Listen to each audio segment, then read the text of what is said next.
बिस्मिल्लाहिर्रहमानिर्रहीम। अस्सलाम वालेकुम जनाब। स्टोरीज़ मैंने 4 शेयर करनी है। इंतहाई अहम स्टोरीज़ हैं, धमाकेदार किस्म के इंकशाफात हो रहे हैं। बहुत ही एक सियासी उफक पर एक भौचाल सा आ गया है, एक बिसात उलट पलट हो गई है जनाब। और ख़ान साहब का सारा प्लान मिलिया मेट होते हुए नज़र आ रहा है। यूथियों का रोना और चीखें मरीख तक जा रही हैं, बिल्कुल ऐसे जैसे यूथी यतीम हो गए हों।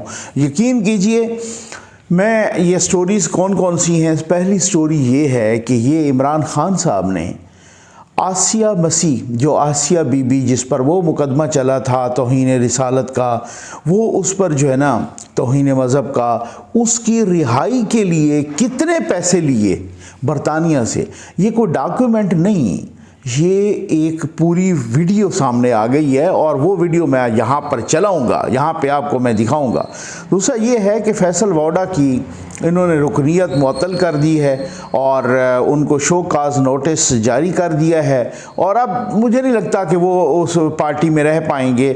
और इस तरीके से इस पे बात करनी है। और साथ ही बहुत ही एक दबंग मीडिया टाक आई है फौरी तौर पे फैसल वाडा की इस प्रेस कॉन्फ्रेंस पे, तकरीबन फौरी तौर बाद नवाज शरीफ साहब की लंदन से मीडिया टाक, मरियम नवाज साहबा भी उनके साथ थी। वो बहुत ही अहम बात की। मैं आम तौर पे कभी भी आपने भी नहीं सुना होगा कि नवाज शरीफ साहब ने रिवायत से हट के कुछ बातें की हैं, जो उनका मिजाज नहीं है ये कहना, लेकिन उन्होंने बहुत ही दबंग प्रेस कॉन्फ्रेंस की है। और आखिर पे ये भी डिस्कस करेंगे कि वो अरशद शरीफ साहब कि जिन्होंने ज़िंदगी का एक बड़ा हिस्सा इमरान खान को फैसिलिटेट करने के लिए गुजार दिया, क्या इमरान खान उनके जनाजे में शिरकत करेंगे, इस पे बात करनी है। आ जाए जनाब। सबसे पहले और सबसे हमने अब तक सैलाब मुतासरीन के लिए क्या किया? 1000 चारपाइयाँ, 1500 बिस्तर, 300 खेमे, 10,000 पानी की बोतलें, 5000 आटे के थैले, 5000 खुराक के पैकेट्स, लाखों रुपए नकदी, 5 फ्री मेडिकल कैंप्स, हजारों शालें, जर्सियां, जूते तकसीम कर चुके हैं। हमारी टीम पहले बहुत मेहनत से सर्वे करती है ताकि मुस्तहिक तरीन अफराद तक ये अमानत पहुंचाई जा सके। अभी बहुत कुछ करना बाकी है। तो आइए आप भी ZN news flood relief operation का हिस्सा बनकर दुखी इंसानियत की खिदमत में शामिल हो जाइए। पहले मैं आपको दिखाऊंगा वो वीडियो जिसमें ये सबूत मौजूद हैं कि इमरान खान ने कितने पैसे लिए आसिया बीबी को बाहर भेजवाने के लिए। ये सबसे बड़ी बात है। ये आप वीडियो देख लीजिए। ये वीडियो कहाँ की है, ये किस जगह की है? ये बरतानिया की पार्लियामेंट की वीडियो है। ये उनकी नेशनल सिक्योरिटी स्ट्रेटजी कमेटी की ये वीडियो है। एक बंदा पूछ रहा है, आप ये साथ, मैंने म्यूट इसलिए किया कि साथ चल रहे हैं इसके सबटाइटल्स इंग्लिश में भी और उर्दू में भी। एक बंदा पूछ रहा है, एक पार्लियामेंटेरियन पूछ रहा है और कि जी ये आपको पता है कि मेरा आसिया मसीह के बारे में मेरी जो एफ़र्ट्स थी सारा कुछ, लेकिन पाकिस्तान को बरतानिया से एक बहुत बड़ी अमाउंट दी गई थी, ठीक है, और इसके बदले में, और वो अमाउंट को बता रहे हैं 9.32 मिलियन पाउंड। यानी अगर आज इसको कैलकुलेट करें तो ये कोई 2 अरब 17-18 करोड़ रुपए बनते हैं। बहुत बड़ी अमाउंट है। उनकी रिहाई के लिए ये अमाउंट दी गई थी। और ये तो आपने पूछा पाकिस्तान ने कहाँ खर्च की, किधर गई वो, किस तरीके उन हुकूमती रुकन उनको बता रहे हैं वही कमेटी में कि जी वो आगे बता रहे हैं कि वो हमारा स्ट्रेटेजिक पार्टनर है, वो हम उनके साथ हमारे बड़े अच्छे ताल्लुकात हैं, पाकिस्तान का कह रहे हैं।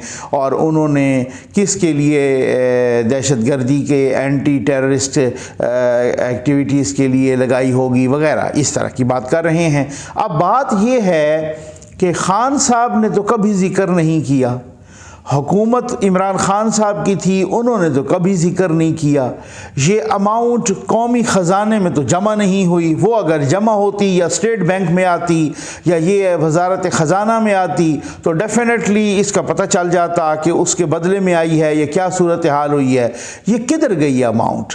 ये किसने मंगवाई थी, ये किसको दी गई, ये कौन कौन खा गया, इसमें कौन कौन शेयर होल्डर था, इसमें कौन कौन हिस्सेदार, किस किस ने हिस्से बखरे किए, कैसे ये इमदाद आई और कैसे किस किस ने हड़प की, ये बहुत बड़ी बात है। मैं समझता हूँ बहुत सारे लोग यूथ ये कह रहे हैं जनाब वो फलां करप्ट है और ये करप्ट है और वो करप्ट है।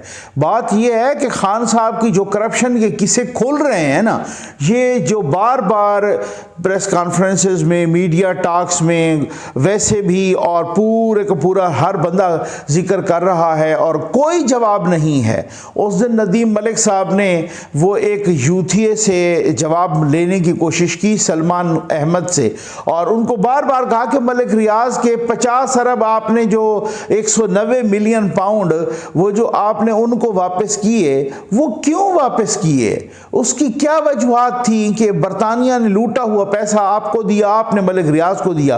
भाई मलिक रियाज ने वापसी में बहुत कुछ दिया उनको, सैकड़ों कनाल ज़मीनें दी पिंकी को, गोगी को। अब गोगी बहुत बड़ी कारोबारी शख्सियत है, पिंकी वो नहीं पिंकी रही।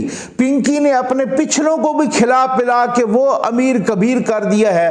पिंकी खुद अरब खरबपति बन गई है और फिर उसके बाद आपको पता है वो दुबई में बैठी है और कभी किधर बैठी है।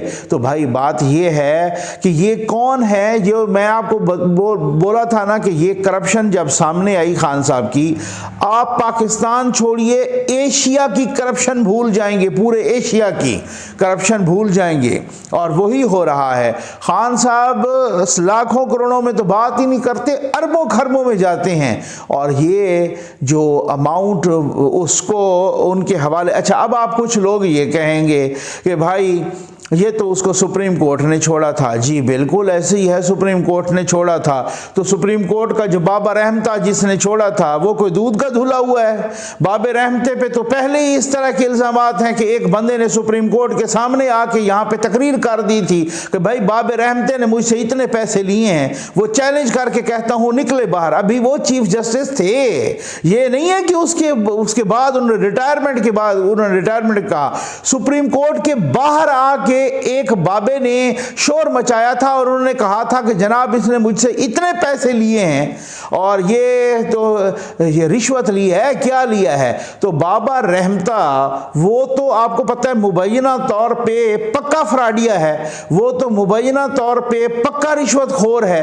वो जो बाहर से पैसे इकट्ठे करके आए थे डैम के नाम पर, वो किधर गए? वो तो आते ही इधर उधर उड़ गए। वो आपको पता होगा कि हमने देखा कि पता नहीं को 2 के 4 करोड़ तो इधर ही गवर्नर हाउस में इधर उधर हो गए थे कराची वाले में।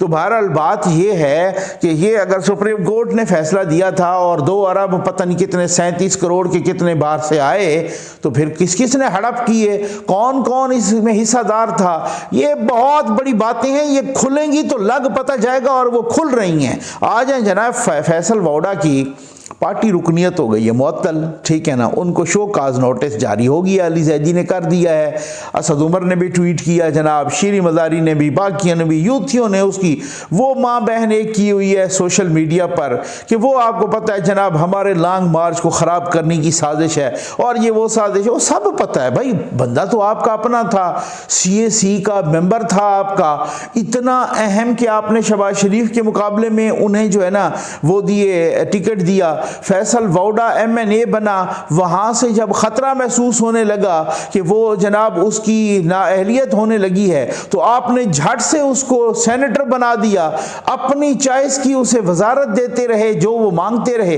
तो बहरहाल कहने का मकसद ये है कि आपका अपना बंदा है, इमरान खान के सजे खब्बे बैठे होते थे हर वक्त, इमरान खान के साथ चल रहे होते थे, इमरान खान के मुतमिद थे। तो बहरहाल अब ज़रा थोड़ा सा हौसला रखें, बहुत सारी चीज़ें हैं जो आने वाली हैं, अभी आगे 1 आध दिन में आने वाली हैं। अभी लॉन्ग मार्च उधर ही शादरा पे होगा कि बहुत सारे इंकशाफात होने वाले हैं आपके। ये आपको मैं बता दूं कि कुछ लोग कह रहे हैं कि फैसल वोडा से आगे भी काम जा सकता है। जी हाँ, कोई मुल्तान से शख्सियात भी सामने आ सकती हैं प्रेस कॉन्फ्रेंस करते। ये मामूली बात नहीं है, ये खान साहब ने जो इंतशार का प्लान बनाया है ना और जो उनके कोच ने बनाया है झूठ के पलंदे का, वो यूं मिलिया मेट होंगे। ये आप देख लीजिएगा, यूथियों को असल में चूना लगाया हुआ है वो FFL यूट्यूबर्स ने, जो अपने व्यूज लेने के लिए वो उनको चूना लगाते हैं। और आप उनको भी पता है, यकीन है कि यूथियों का जो अपर चैम्बर है ईवान बाला वो वैसे ही फारिग है। नवाज शरीफ साहब ने बहुत ही अहम प्रेस टॉक की। इस प्रेस टॉक का बड़ी मुख्तसर सी प्रेस टॉक थी, मीडिया टॉक थी, लेकिन इस मुख्तसर सी मीडिया टॉक में उन्होंने यूं समझ ले कि दरिया को कूजे में समो दिया, समंदर को कूजे में समो दिया। 2-4 जुमले बोले हैं लेकिन उसकी हर एक लाइन में ब्रेकिंग है। पहली बात तो यह है कि नवाज शरीफ साहब जैसे ही अपने वो अपार्टमेंट से बाहर आए, मरियम नवाज साहबा भी साथ थी, मीडिया आगे मौजूद था, तो मीडिया ने जैसे ही बात करने की कोशिश की तो नवाज शरीफ साहब ने कहा है कि थोड़ा रुक जाएं, एक आध दिन में और भी इसकी सूरत हाल बहुत वाज़ेह हो जाएगी। यही मीडिया ने क्वेश्चन किया फैसल वोडा के उसके बारे में, अपना प्रेस कॉन्फ्रेंस के बारे में। उन्होंने कहा थोड़ा सा सब्र करें और बातें आ जाएंगी और इसके कल परसों तक और भी हका। इसका मतलब यह है कि और बहुत बड़ी बातें आने लगी हैं। इसका मतलब यह है कि बहुत से राज खुलने लगे हैं। इसका मतलब यह है कि अरशद शरीफ साहब के जो कत्ल के ताने बाने जो है ना जा रहे हैं ना, जहाँ पे इमरान खान और उसके कोच की तरफ, वो बहुत ही खुरा वहाँ पे जाके खुलने लगा है। और बहुत ही इनके, मुझे बहुत ही एक बाखबर और बाअसर और काबिल एतमाद ज़राए से यह पता चला है कि बहुत बड़े सबूत मिल गए हैं और कोई नाकाबिल तरदीद सबूत मिले हैं कि जिसकी वजह से इमरान खान और उसका कोच बहुत बुरी तरह फंस सकता है। बिल्कुल इसी तरीके से अब उसके बाद नवाज शरीफ साहब कहते हैं, उनसे जब ये पूछा गया, उन्होंने कहा जी पहली बात तो ये है कि ये किसी नून लीग वाले ने तो प्रेस कॉन्फ्रेंस की नहीं है, ये खुद फैसल वोडा साहब ने प्रेस कॉन्फ्रेंस की है। फिर उसके बाद मरियम नवाज साहबा ने भी कहा है कि इनका प्लान ए भी फेल हो गया, प्लान बी भी फेल हो गया, प्लान सी भी फेल हो गया। तो सारे वो मालूमात की बुनियाद पे कह रही होंगी ना। और फिर उसके बाद कहा कि अब इनका सिर्फ इंतशार का प्लान है और इंतशार ये फैला रहे हैं। नवाज शरीफ साहब ने फिर उसके बाद उन्होंने दोहराया कि ये कोई इनकलाबी नहीं है, ये तो झूठा और फ्राडिया और चोर बंदा है। इमरान खान का कहा ये तो चोर आदमी है और ये तो चोर और झूठा और फ्राडिया है। ये सिर्फ और सिर्फ लॉन्ग मार्च का मकसद, इसका मकसद ये है कि मैं अपनी मर्जी का आर्मी चीफ लगाऊं। मैंने आपको कल भी कहा था कि शुरली वाला बंदा है नहीं, उसके पास तो मालूमात हैं, उनके पास तो मिलने के लिए यहाँ से लोग सियासी गैर सियासी जाते हैं। नवाज शरीफ क्यों बार बार कह रहा, कल उन्होंने ट्वीट करके भी कहा कि जी मैंने तो ट्वीट करके बता दिया था कि ये इनकलाबी कोई नहीं है, ये झूठा फ्राडिया है, चोर है, ये सिर्फ लॉन्ग मार्च कर रहा है अपनी मर्जी का आर्मी चीफ लगाने के लिए। अगले ही जुमले में नवाज शरीफ साहब ने बोला कि मर्जी का आर्मी चीफ ऐसे किसी का थोड़ी लगाऊंगा, ठीक हो गया, थोड़ी लगाया जाएगा। मर्जी का आर्मी चीफ हुकूमत ऐसे थोड़ी लगाएगी, वो तो मर्जी का आर्मी चीफ वो तो कोई हुकूमत का या किसी सियासी जमात का या किसी का थोड़ी होता है, वो तो मुल्क का आर्मी चीफ है, वो तो रियासत का आर्मी चीफ है, वो किसी सियासी जमात के कहने पे थोड़ी लगेगा। कभी ऐसा हुआ ही नहीं है कि कोई जब भी किसी ने आर्मी चीफ लगाया तो वो जनाब एक अपोजिशन लीडर और बाकियों से मुशावरत करता फिरे, तो वो ऐसा होता। एक जुमला जो नवाज शरीफ साहब ने कहा है, मुझे ये जुमला बहुत ही इंपॉर्टेंट लगा और वो ये है, उन्होंने कहा ये लॉन्ग मार्च फ्लॉप होगा, ये लॉन्ग मार्च फेल होगा, फ्लॉप होगा। अगले ही जुमले में कहा कि मेरी बात ये लिख लो, मेरी बात ये नोट कर लो, ठीक है ना, ये लॉन्ग मार्च इमरान खान का फ्लॉप होगा। मैं आम तौर पे आप मेरी गवाही देंगे जो लोग, जब मैं नवाज शरीफ साहब को, क्योंकि मैं तकरीबन कोई 91 में मैट्रिक में था, उससे ऑनवर्ड जब इनकी सियासत जब वो बने और प्राइम मिनिस्टर, उससे मुझे याद है, तो मुझे शुरू ही से न्यूज़ से सियासत से दिलचस्पी है, तो मैं मुख्तलिफ बयानात और ये वगैरह सुनता हूँ। आम तौर पे नवाज शरीफ साहब ने ये शुरली कभी नहीं छोड़ी। वो कोई शेख रशीद तो है नहीं या खुद से कि ये मेरी बात लिख लो, बहुत ही कम कहते हैं ये मेरी बात लिख लो कि लॉन्ग मार्च फ्लॉप होगा।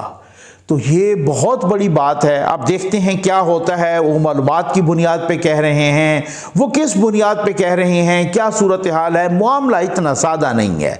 यूथियों की चीखों से भी लग रहा है कि मामला इतना सादा नहीं है। वो अरशद शरीफ जिसने इमरान खान के लिए क्या कुछ नहीं किया, जिसने इमरान खान के बयानिए को आगे बढ़ाया, जिसने पूरे पूरे टॉक शोज इमरान खान की खिदमत के लिए कर दिए, जिसने इमरान खान की खिदमत की और इमरान खान के झूठे सच्चे बयानिए को आगे बढ़ाते रहे, जिसमें बेसलेस इल्जामात इमरान खान लगाता और अरशद शरीफ। जब ये अदम इतमाद का वो सिलसिला शुरू हुआ, उसके बाद अरशद शरीफ ने क्या दिन रात एक कर दिए थे। ठीक है, वो इमरान खान की जितनी खिदमत उन्होंने की, जितनी वो कर सकते थे अपने चैनल से बढ़ के की। ठीक है, उन्होंने यहां तक के पर्सनल हो गए एस्टेब्लिशमेंट के साथ। उन्होंने बार बार वो गंजा शैतान वाले अपने साथ शेयर किए, वो ट्वीट्स वगैरह, और वो पता नहीं कहानियां बना बना के और फोटो बना बना के, और साथ इमरान रियाज की एक ऑडियो कॉल वो लीक हो गई, और वो भी फेक ऑडियो कॉल थी, खुद लीक करवाई गई, और खुद बताया उन्होंने कि आपको मालूम है कि ये गंजा शैतान अरशद शरीफ बार बार किसको कह रहा है, तो वो कह रहा है कि ये ब्रिगेडियर शफीक को कह रहे हैं जो कि ISPR वाले हैं। इतना हद तक बताया, इस हद तक अरशद शरीफ साहब बिल्कुल पर्सनलाइज होके गए, इस हद तक पर्सनल लिया उन्होंने लोगों को, और इस हद तक पर्सनल हुए इमरान खान की खातिर। क्या वो इमरान खान अरशद शरीफ के जनाजे में शिरकत करेंगे? इमरान खान ने आज तक किसी दोस्त के जनाजे में शिरकत नहीं की। वो बताते हैं कि ये काला बाग में जो उनके एक दोस्त थे वो वहीं पे रात को वहीं पर थे, इमरान खान शबाब कबाब की महफिलें कर रहे थे, और जनाब वो रात को वो फौत हो गए। ये जब इनको खबर हुई कि फौत हुए तो जनाब ये दूसरे दरवाजे से निकल के गाड़ी भगा के ले आए। ये इस तरह के बंदे हैं। नईमुल हक जैसा बंदा जिसने दिन रात एक कर दिए खान साहब के लिए, नईमुल हक के जनाजे पे नहीं गए। अब अभी तक सुनने में आ रहा है कि इमरान खान पे बड़ा प्रेशर है दोस्तों की तरफ से कि जी आप अरशद शरीफ के जनाजे में आएं। डॉक्टर अब्दुल कदीर खान मोहसिन पाकिस्तान, आप सोच सकते हैं कि एक वक्त का वजीर आजम हो और मोहसिन पाकिस्तान जिसने पाकिस्तान को एटॉमिक बम दिया हो, वो पाकिस्तान का मोहसिन, उसका जनाजा हो और चंद कदम का फासला हो और इमरान खान उस जनाजे में भी ना आए। वजीर आजम होते हुए इमरान खान उस जनाजे में भी नहीं आए। मोहसिन पाकिस्तान डॉक्टर अब्दुल कदीर खान के जनाजे में भी नहीं आए। इसी तरीके से आप देखें कि अब उन पे प्रेशर है कि जी आप अरशद शरीफ के जनाजे पे आएँ। वो लाहौर जाके बैठ गए हैं, और जनाब अब अजीब व गरीब बातें बताई जा रही हैं कि वो कोई वहाँ पे गायबाना जनाजे का एहतमाम करने की सोच रही है PTI। अब आप अंदाज़ा कीजिए कि वो गायबा, वो जैसे 7 समंदर पार इनको जाना हो और समंदर वाला ज़माना हो, ठीक है ना, वो कोई जहाज़ भी ना हो और कुछ भी ना हो, और वो उनका जनाजा कहीं कोई वो कनाडा में अमेरिका में हो रहा हो। भाई इतने मुख्तसर टाइम में मैं कैसे जा सकता हूँ? ये लाहौर बैठे हैं जिस पे आते हुए 3 घंटे लगते हैं, लेकिन खान साहब का अभी तक का, अब मुझे नहीं पता कि अब इस वीडियो को आप जब देख रहे होंगे उससे आनवर्ड क्या प्लान है। अभी तक का यही है कि खान साहब को किसी ने मना कर दिया है कि आपने जनाजे में नहीं जाना। ठीक है, अब समझ आ गया आपको? तो अब देखिए ये हालात होते हैं यूथिए, ये हालात होते हैं यूथिए। आप जिनके लिए मरने को तैयार हो वो आपका जनाजा अटेंड करने के लिए तैयार नहीं है। आप जिनके लिए इस तरीके के स्टेट से लड़ जाते हो, आप जिनके लिए इदारों पर इल्जाम लगाते हो, आप जिनके लिए इस तरीके से वो आपका यानी हद ये है, आम तौर पे रिवायत है, हमारे इस्लामी रिवायात हैं, माशरती रिवायात हैं कि जी वो ये जो जनाजा अटेंड करना, बंदा सारी जिंदगी किसी से खफा हो ना, किसी की शादियों में ना आ रहा हो, खुशियों में ना आ रहा हो, ताल्लुक खत्म हो जिनसे बिल्कुल मैं आपको कहता हूं बोल चाल ना हो, रख रखाव ना हो, जिनको किसी बीमार पुरसी पे ना आता हो, वो बंदा भी अगर वो फौत हो जाए तो बंदे जो नाराज होते हैं उनके जनाजे में चले जाते हैं, यार अब फौत हो गया। तो खान साहब उलटी कर रहे हैं, अपने दोस्तों को डंग मार रहे हैं। खान साहब ना दोस्तों के हैं ना दुश्मनों के हैं। खान साहब वो एक खुद गर्ज फिगर है मुबैना तौर पे, माजरत के साथ कहूंगा, जिसे अपनी जात के अलावा कुछ भी नजर नहीं आता। ये बंदा तो कुल छोड़ के, अपनी वालदा के कुल छोड़ के चला गया था। ये तो किस तरीके से जनाजे पे आया था, ये काउंटी खेल रहा था। तो इस अब भी कुछ लोग तो यही कहते हैं कि ये जनाजे पे भी नहीं आया था, लेकिन मेरी इतलात के मुताबिक जनाजे पे आया था और ये कुल छोड़ के चला गया था इतना जल्दी। अब आप अंदाजा कीजिए वो बंदा किसी और का क्या होगा। क्या खुद गर्जी है कि अरशद शरीफ जैसे बंदे के जनाजे पर इमरान खान ना आए और यूथिये फिर भी दाद दें कि जनाब वो ठीक किया है उन्होंने। तो यूथियों सोच लो, इमरान खान ने पूछना तुम्हें कोई नहीं है। उम्मीद है आपको वीडियो पसंद आई होगी। आपका बहुत बहुत शुक्रिया।